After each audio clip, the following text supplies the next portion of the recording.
Part II. Some days passed, the scrivener being employed upon another lengthy work.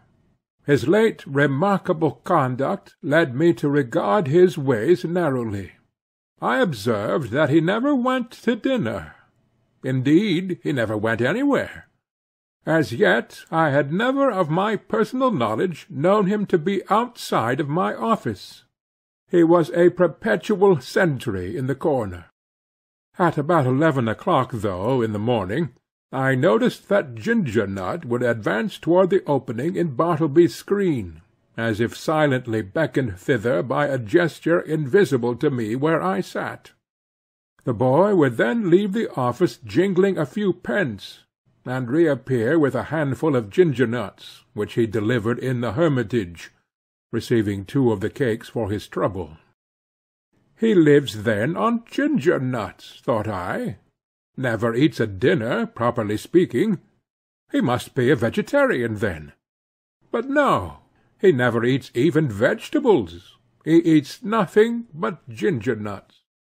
My mind then ran on in reveries concerning the probable effects upon the human constitution of living entirely on ginger-nuts. Ginger-nuts are so called because they contain ginger as one of their peculiar constituents, and the final flavouring one. Now, what was ginger? A hot, spicy thing. Was Bartleby hot and spicy? Not at all. Ginger, then, had no effect on Bartleby. Probably he preferred it should have none. Nothing so aggravates an earnest person as a passive resistance. If the individual so resisted be of a not inhumane temper, and the resisting one perfectly harmless in his passivity, then, in the better moods of the former, he will endeavour charitably to construe to his imagination what proves impossible to be solved by his judgment. Even so, for the most part, I regarded Bartleby in his ways. Poor fellow, thought I, he means no mischief. It is plain he intends no insolence. His aspect sufficiently evinces that his eccentricities are involuntary. He is useful to me. I can get along with him. If I turn him away, the chances are he will fall in with some less indulgent employer, and then he will be rudely treated, and perhaps driven forth miserably to starve. Yes, here I can cheaply purchase a delicious self-approval. To befriend Bartleby, to humour him in his strange wilfulness, will cost me little or nothing, while I lay up in my soul what will eventually prove a sweet morsel for my conscience. But this mode was not invariable with me. The passiveness of Bartleby sometimes irritated me. I felt strangely goaded on to encounter him in new opposition, to elicit some angry spark from him answerable to my own. But, indeed, I might as well have essayed to strike fire with my knuckles against a bit of Windsor soap. But one afternoon the evil impulse in me mastered me, and the following little scene ensued. "Bartleby," said I, "when those papers are all copied, I will compare them with you." "I would prefer not to." "How? Surely you do not mean to persist in this mulish vagary?" No answer. I threw open the folding doors near by, and turning upon Turkey and Nippers, exclaimed in an excited manner, "He says a second time he won't examine his papers. What do you think of it, Turkey?" It was afternoon, be it remembered. Turkey sat glowing like a brass boiler, his bald head steaming, his hands reeling among his blotted papers. "Think of it?" roared Turkey. "I think I'll just step behind his screen and black his eyes for him." So saying, Turkey rose to his feet and threw his arms into a pugilistic position. He was hurrying away to make good his promise, when I detained him, alarmed at the effect of incautiously rousing Turkey's combativeness after dinner. "Sit down, Turkey," said I, "and hear what Nippers has to say. What do you think of it, Nippers? Would I not be justified in immediately dismissing Bartleby?" "Excuse me, that is for you to decide, sir. I think his conduct quite unusual, and indeed unjust, as regards Turkey and myself, but it may only be a passing whim." "Ah!" exclaimed I, "you have strangely changed your mind, then. You speak very gently of him now." "All beer!" cried Turkey. "Gentleness is effects of beer. Nippers and I dined together to-day. You see how gentle I am, sir. Shall I go and black his eyes?" "You refer to Bartleby, I suppose?" "No, not to-day, Turkey," I replied. "Pray put up your fists." I closed the doors, and again advanced towards Bartleby. I felt additional incentives tempting me to my fate. I burned to be rebelled against again. I remembered that Bartleby never left the office. "Bartleby," said I, "Ginger Nut is away. Just step round to the post-office, won't you?" It was but a 3-minute walk. "And see if there is anything for me." "I would prefer not to." "You will not?" "I prefer not." I staggered to my desk, and sat there in a deep study. My blind inveteracy returned. Was there anything in which I could procure myself to be ignominiously repulsed by this lean, penniless wight, my hired clerk? What added thing is there, perfectly reasonable, that he will be sure to refuse to do? "Bartleby." No answer. "Bartleby," in a louder tone. No answer. "Bartleby!" I roared.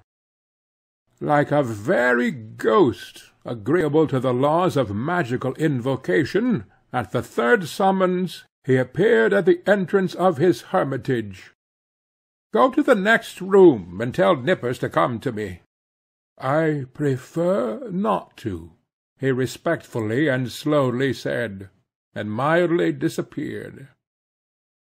"Very good, Bartleby," said I, in a quiet sort of serenely severe, self-possessed tone, intimating the unalterable purpose of some terrible retribution very close at hand. At the moment I half intended something of the kind, but, upon the whole, as it was drawing towards my dinner hour, I thought it best to put on my hat and walk home for the day, suffering much from perplexity and distress of mind. Shall I acknowledge it?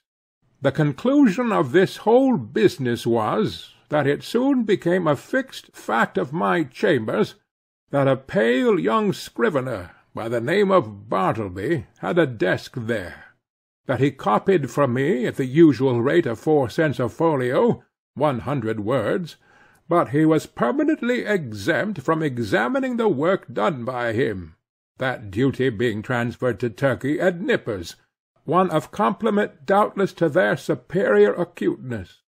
Moreover, said Bartleby was never, on any account, to be dispatched on the most trivial errand of any sort, and that even if entreated to take upon him such a matter, it was generally understood that he would prefer not to. In other words, that he would refuse point-blank. As days passed on, I became considerably reconciled to Bartleby.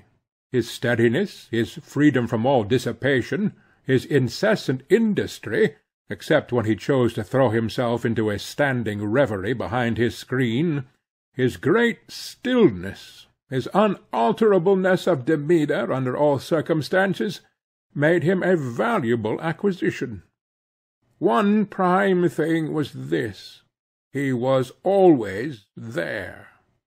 First in the morning, continually through the day, and the last at night. I had a singular confidence in his honesty. I felt my most precious papers perfectly safe in his hands. Sometimes, to be sure, I could not, for the very soul of me, avoid falling into sudden spasmodic passions with him, for it was exceedingly difficult to bear in mind all the time those strange peculiarities, privileges, and unheard-of exemptions, forming the tacit stipulations on Bartleby's part under which he remained in my office. Now and then, in the eagerness of dispatching pressing business, I would inadvertently summon Bartleby, in a short rapid tone, to put his finger, say, on the incipient tie of a bit of red tape, with which I was about compressing some papers. Of course, from behind the screen, the usual answer, "I prefer not to," was sure to come, and then how could a human creature with the common infirmities of our nature refrain from bitterly exclaiming under such perverseness, such unreasonableness? However, every added repulse of this sort which I received only tended to lessen the probability of my repeating the inadvertence. Here it must be said that, according to the custom of most legal gentlemen occupying chambers in densely populated law buildings, there were several keys to my door. One was kept by a woman residing in the attic, which person weekly scrubbed and daily swept and dusted my apartments. Another was kept by Turkey, for convenience sake. The third I sometimes carried in my own pocket. The fourth I knew not who had. Now, one Sunday morning I happened to go to Trinity Church to hear a celebrated preacher, and finding myself rather early on the ground, I thought I would walk around to my chambers for a while. Luckily I had my key with me, but, applying it to the lock, I found it resisted by something inserted from the inside. Quite surprised, I called out, when, to my consternation, a key was turned from within, and thrusting his lean visage at me, and holding the door ajar, the apparition of Bartleby appeared, in his shirt-sleeves, and otherwise in a strangely tattered dishabille, saying quietly that he was sorry, but he was deeply engaged just then, and preferred not admitting me at present. In a brief word or two he moreover added that perhaps I had better walk around the block 2 or 3 times, and by that time he would probably have concluded his affairs. Now, the utterly unsurmised appearance of Bartleby, tenanting my law-chambers of a Sunday morning, with his cadaverously gentlemanly nonchalance, yet withal firm and self-possessed, had such a strange effect upon me, that incontinently I slunk away from my own door, and did as desired. But not without sundry twinges of impotent rebellion against the mild effrontery of this unaccountable scrivener. Indeed, it was his wonderful mildness chiefly, which not only disarmed me, but unmanned me, as it were. For I consider that one, for the time, is a sort of unmanned, when he tranquilly permits his hired clerk to dictate to him, and order him away from his own premises. Furthermore, I was full of uneasiness as to what Bartleby could possibly be doing in my office in his shirt-sleeves, and in an otherwise dismantled condition of a Sunday morning. Was anything amiss going on? Nay, that was out of the question. It was not to be thought of for a moment that Bartleby was an immoral person. But what could he be doing there? Copying? Nay, again, whatever might be his eccentricities, Bartleby was an eminently decorous person. He would be the last man to sit down to his desk in any state approaching to nudity.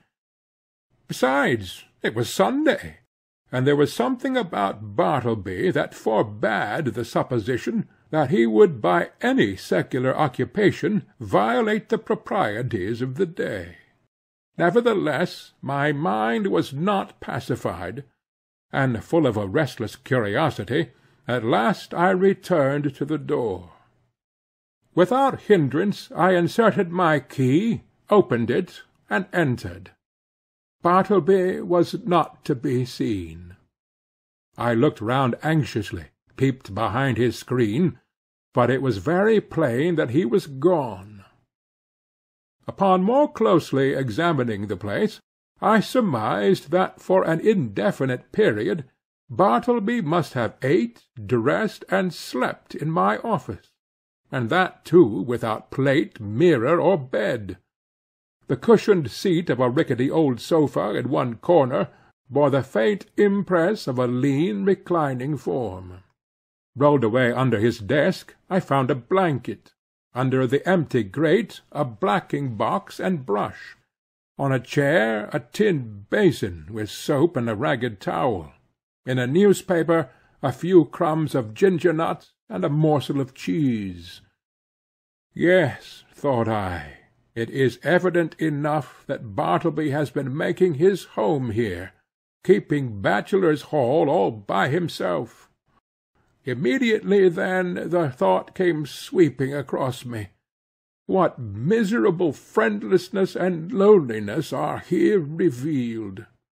His poverty is great, but his solitude, how horrible!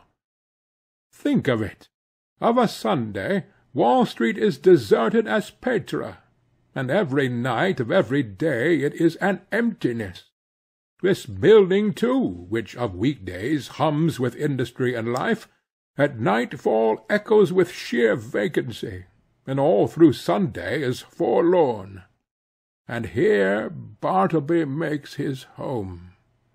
Sole spectator of a solitude which he has seen all populous, a sort of innocent and transformed Marius brooding among the ruins of Carthage. For the first time in my life a feeling of overpowering, stinging melancholy seized me. Before I had never experienced aught but a not unpleasing sadness. The bond of common humanity now drew me irresistibly to gloom, a fraternal melancholy, for both I and Bartleby were sons of Adam. I remembered the bright silks and sparkling faces I had seen that day, in gala trim, swan-like sailing down the Mississippi of Broadway, and I contrasted them with the pallid copyist, and thought to myself, "Ah, happiness courts the light, so we deem the world is gay; but misery hides aloof, so we deem that misery there is none." These sad fancyings, chimeras doubtless of a sick and silly brain, led on to other and more special thoughts concerning the eccentricities of Bartleby. Presentiments of strange discoveries hovered round me. The scrivener's pale form appeared to me laid out, among uncaring strangers, in its shivering winding sheet. Suddenly I was attracted by Bartleby's closed desk, the key in open sight left in the lock. I mean no mischief, seek the gratification of no heartless curiosity, thought I. Besides, the desk is mine, and its contents too, so I will make bold to look within. Everything was methodically arranged, the papers smoothly placed. The pigeon-holes were deep, and removing the files of documents, I groped into their recesses. Presently I felt something there, and dragged it out. It was an old bandana handkerchief, heavy and knotted. I opened it, and saw it was a savings-bank. I now recalled all the quiet mysteries which I had noted in the man. I remembered that he never spoke but to answer, that though at intervals he had considerable time to himself, yet I had never seen him reading. No, not even a newspaper. that for long periods he would stand looking out at his pale window behind the screen, upon the dead brick wall. I was quite sure he never visited any refectory or eating-house, while his pale face clearly indicated that he never drank beer like Turkey, or tea or coffee even, like other men, that he never went anywhere in particular that I could learn, never went out for a walk, unless indeed that was the case at present, that he had declined telling who he was, or whence he came, or whether he had any relatives in the world, that though so thin and pale, he never complained of ill health. And more than all, I remembered a certain unconscious air of how shall I call it? Of pallid haughtiness, say, or rather an austere reserve about him, which had positively awed me into my tame compliance with his eccentricities, when I feared to ask him to do the slightest incidental thing for me, even though I might know, from his long-continued motionlessness, that behind his screen he must be standing in one of those dead-walled reveries of his. Revolving all these things, and coupling them with the recently discovered fact that he made my office his constant abiding-place and home, and not forgetful of his morbid moodiness, revolving all these things, a prudential feeling began to steal over me. My first emotions had been those of pure melancholy and sincerest pity, but just in proportion as the forlornness of Bartleby grew and grew to my imagination, did that same melancholy merge into fear, that pity into repulsion. So true it is, and so terrible too, that up to a certain point the thought or sight of misery enlists our best affections, but in certain special cases, beyond that point it does not. They err who would assert that invariably this is owing to the inherent selfishness of the human heart. It rather proceeds from a certain hopelessness of remedying excessive and organic ill.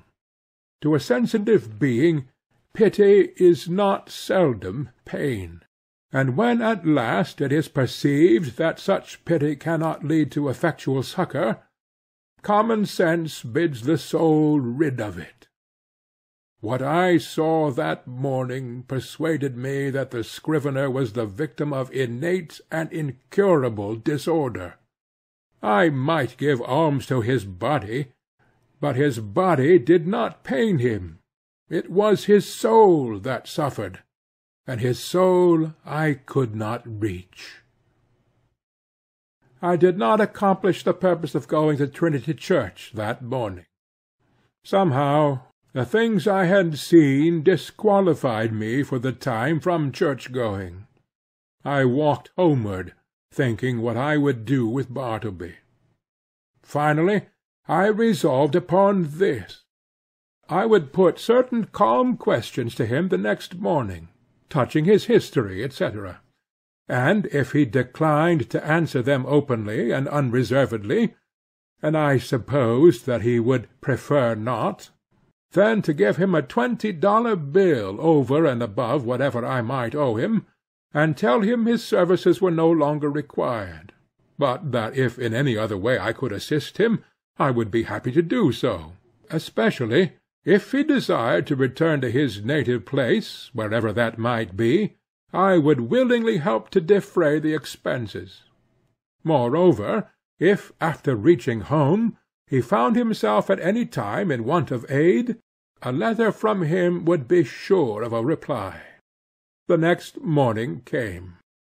"Bartleby," said I, gently calling to him behind his screen. No reply. "Bartleby," said I, in a still gentler tone, "come here. I am not going to ask you to do anything you would prefer not to do. I simply wish to speak to you." Upon this he noiselessly slid into view. "Will you tell me, Bartleby, where you were born?" I would prefer not to. Will you tell me anything about yourself? I would prefer not to.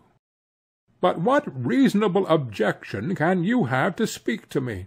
I feel friendly towards you.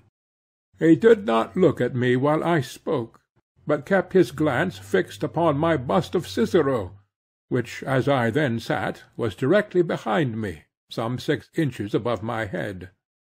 "What is your answer, Bartleby?" said I, after waiting a considerable time for a reply, during which his countenance remained immovable, only there was the faintest conceivable tremor of the white attenuated mouth. "At present I prefer to give no answer," he said, and retired into his hermitage. It was rather weak in me, I confess, but his manner on this occasion nettled me. Not only did there seem to lurk in it a certain calm disdain, but his perverseness seemed ungrateful, considering the undeniable good usage and indulgence he had received from me. Again I sat ruminating what I should do. Mortified as I was at his behaviour, and resolved as I had been to dismiss him when I entered my offices, nevertheless I strangely felt something superstitious knocking at my heart, and forbidding me to carry out my purpose, and denouncing me for a villain if I dared to breathe one bitter word against this forlornest of mankind. At last, familiarly drawing my chair behind his screen, I sat down and said, "Bartleby, never mind then about revealing your history. But let me entreat you, as a friend, to comply as far as may be with the usages of this office. Say now you will help to examine papers to-morrow, or next day. In short, say now that in a day or two you will begin to be a little reasonable. Say so, Bartleby." "At present I would prefer not to be a little reasonable," was his mildly cadaverous reply. Just then the folding doors opened, and Nippers approached. He seemed suffering from an unusually bad night's rest, induced by severer indigestion than common. He overheard these final words of Bartleby. "Prefer not, eh?" gritted Nippers. "I'd prefer him, if I were you, sir," addressing me. "I'd prefer him. I'd give him preferences, the stubborn mule. What is it, sir, that he prefers not to do now?" Bartleby moved not a limb. "Mr. Nippers," said I, "I'd prefer that you would withdraw for the present." Somehow, of late, I had got into the way of involuntarily using the word prefer upon all sorts of not exactly suitable occasions, and I trembled to think that my contact with the scrivener had already and seriously affected me in a mental way. But what further and deeper aberration might it yet produce?